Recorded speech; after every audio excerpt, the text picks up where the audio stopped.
ได้นี่มันหูมันเฮ็ดใส่เฮาได้พี่น้องมึงมันเฮ็ดใส่เฮาก็บอกแล้วว่ามันเฮ็ดใส่เฮาคือหมาตัวนี้มันเป็นหมารู้เรื่องมันเป็นหมาเจ้ากรรมนายเวรไงมันรู้เรื่องคันเฮาจมนี่มันก็สิเชิดหน้าได้บัดกินข้าวเบิดจานนึงมันบ่มื้อนี้มันเริ่มคือเก่ามันถือศีลอดอีกแล้วพี่น้องแล้วถ้ามันมีความผิดสิเบิ่งเลยเห็นได้ชัดเลยว่ามันสิมานั่งทานี่มันสิบ่ติงมันสิหูความผิดนะคือมันหูเรื่องเบิดภาษามนุษย์แต่มันเป็นหมาซื่อมันเว้าบ่ได้ซื่อมันหูเบิดคันเฮาสูนเฮาเครียดตอนนี้มันกำลังอยู่ในระหว่าง50ย่านเฮาตีมันเพราะว่ามันเคยถูกตียามมันบ่กินข้าวเฮาก็ตีมันเฮาก็ตบหูมันสิบ้านนี้บ่ครอบเตือนว่าแม่อย่าตีมันลิตูนศาสตร์มันเลี้ยงใหญ่มันนำกันกับตัวอ้วนกับตัวอ้วนมันบ่ทำความผิดอันนี้ตัวอ้วนมันบ่ทำความผิดตัวอ้วนมันป้อนข้าวได้ง่ายมันบ่ได้ซัวคือตัวนี้ง่ายตัวอ้วนนี่คือเฮ็ดส่งข้าวมาคือสิรีแลกซ์จังซี่เอามาตั้งไว้แล้วก็ใส่ผ้ากันเปื้อนให้มันแล้วก็เทลง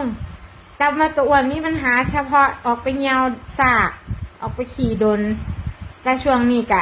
โอเคนะอยู่เพราะว่าถือได้คือกันถือตีคือกันอันนั้นก็ได้นำความผิดกับตบเอาคือกันคือสอนให้มันเป็นหมาบ่ได้สอนให้เป็นคนนั่นล่ะถ้าเป็นคนเกิดเขาสิว่าสอนให้เป็นคนอันนี้เป็นหมาก็สอนให้เป็นหมาที่ดีบ่ต้องสร้างความเดือดร้อนให้คนเลี้ยงมันแต่เอามาเลี้ยงนี่ก็บุญหัวพอแห้งแล้วไปถามเบิ่งน่ะในละแวกนี้ผู้ใดเลี้ยงดีซ้ำเฮาบ่มี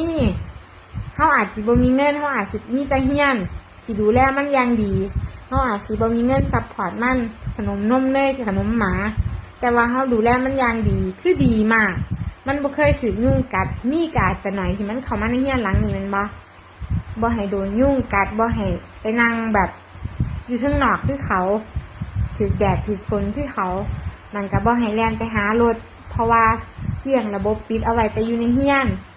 หันเปิดปุ๊บร่อนก็ไปฮอดยโสธรไปหลายเที่ยแล้วหา6 รอบแล้วแต่พัดเอามาคือไกลนั่นพุ่นน่ะเห็นน่ะมันหูได้นี่มันหูมันเฮ็ดใส่เฮาได้พี่น้องมึงมันเฮ็ดใส่เฮาก็บอกแล้วว่ามันเฮ็ดใส่เฮาคือหมาตัวนี้มันเป็นหมารู้เรื่องมันเป็นหมาเจ้ากรรมนายเวรไงมันรู้เรื่องคันเฮาจมนี่มันก็สิเชิดหน้าได้บัดมันเฮ็ดใส่เฮาก็บอกแล้วว่ามันเฮ็ดใส่เฮาคือหมาตัวนี้มันเป็นหมารู้เรื่องมันเป็นหมาเจ้ากรรมนายเวรไงมันรู้เรื่องคันเฮาจมนี่มันก็สิเชิดหน้าได้บัด